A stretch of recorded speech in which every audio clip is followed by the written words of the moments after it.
உலகின் மிகப்பெரிய சுகாதார நிறுவனங்களில் ஒன்றான ஜான்சன் அண்ட் ஜான்சன் அதன் பிரபலமான பேபி பவுடர் தொடர்பான புற்றுநோய் சர்ச்சையால் கடந்த ஒரு தசாப்தத்திற்கும் மேலாக சட்ட போராட்டங்களை சந்தித்து வருகிறது. தற்போது அந்த வழக்குகளுக்கு முற்றுப்புள்ளி வைக்கும் வகையில் ஆயிரக்கணக்கான கோடி ரூபாய் மதிப்பிலான சமரச திட்டத்தை அந்நிறுவனம் அறிவித்திருக்கிறது. என்ன இந்த சர்ச்சை?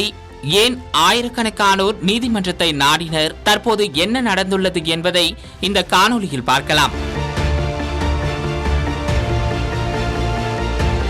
ஜான்சன் அண்ட் ஜான்சன் தயாரித்த டால் கலந்த பேபி பவுடர் மற்றும் இதர தயாரிப்புகளை நீண்ட காலமாக பயன்படுத்தியதால் கருப்பை முட்டை புற்றுநோய் ஏற்பட்டதாக அமெரிக்கா உள்ளிட்ட பல நாடுகளில் ஆயிரக்கணக்கான பெண்கள் நீதிமன்றங்களில் வழக்கு தொடர்ந்திருந்தனர். இந்த தயாரிப்புகளில் அஸ்பெஸ்டாஸ் போன்ற புற்றுநோய் அபாயம் கொண்ட பொருட்கள் இருந்ததாகவும் அது குறித்து நிறுவனம் நுகர்வோருக்கு போதுமான எச்சரிக்கை வழங்கவில்லை என்றும் மனுதாரர்கள் குற்றம் சாட்டியிருந்தனர். ஆனால் தங்களது டால் தயாரிப்புகள் பாதுகாப்பானவை என்றும் அவை புற்றுநோயை ஏற்படுத்தும் என்பதற்கான அறிவியல் ஆதாரங்கள் இல்லை என்றும் ஜான்சன் அண்ட் ஜான்சன் தொடர்ந்து மறுத்து வருகிறது. இந்த வழக்குகள் பல ஆண்டுகளாக நீதிமன்றங்களில் நடைபெற்று வரும் நிலையில் சுமார் 69,000 முதல் 76,000 வரை நிலுவையில் உள்ள வழக்குகளுக்கு தீர்வு காணும் வகையில் சுமார் 5.5 மில்லியன் அமெரிக்க டாலர், அதாவது இந்திய மதிப்பில் 52,000 கோடி வரை இழப்பீடு வழங்கும் சமரச திட்டத்தை ஜான்சன் அண்ட் ஜான்சன் நிறுவனம் அறிவித்திருக்கிறது. எனினும் இந்த தொகை உடனடியாக வழங்கப்படாது.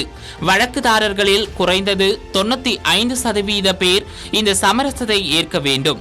மேலும் நீதிமன்றத்தின் இறுதி ஒப்புதலும் கிடைக்க வேண்டும். அதன் பிறகே இந்த ஒப்பந்தம் நடைமுறைக்கு வரும் என்று சொல்லப்படுகிறது. இந்த விவகாரம் தொடர்பாக 2020ஆம் ஆண்டிலேயே அமெரிக்காவில் டால்க் அடிப்படையிலான பேபி பவுடர் விற்பனையை ஜான்சன் அண்ட் ஜான்சன் நிறுவனம் முற்றிலுமாக நிறுத்தியது. பின்னர் 2023ஆம் ஆண்டு உலகம் முழுவதும் டால்க் பவுடருக்கு பதிலாக சோளமாவு அடிப்படையிலான பேபி பவுடரை அறிமுகப்படுத்தியது. இந்த சமரச திட்டம் நீதிமன்ற ஒப்புதலை பெற்றால் பல ஆண்டுகளாக நீடித்து வந்த உலகின் மிகப்பெரிய தயாரிப்பு நிறுவன வழக்குகளில் ஒன்று முடிவுக்கு வரலாம் என சட்ட நிபுணர்கள் கருதுகின்றனர். அதே நேரத்தில் தங்களது தயாரிப்புகள் புற்றுநோயை ஏற்படுத்தியதாக கூறப்படும் குற்றச்சாட்டுகளை ஜான்சன் அண்ட் ஜான்சன் நிறுவனம் தொடர்ந்து முற்றிலும் மறுத்து வருகிறது.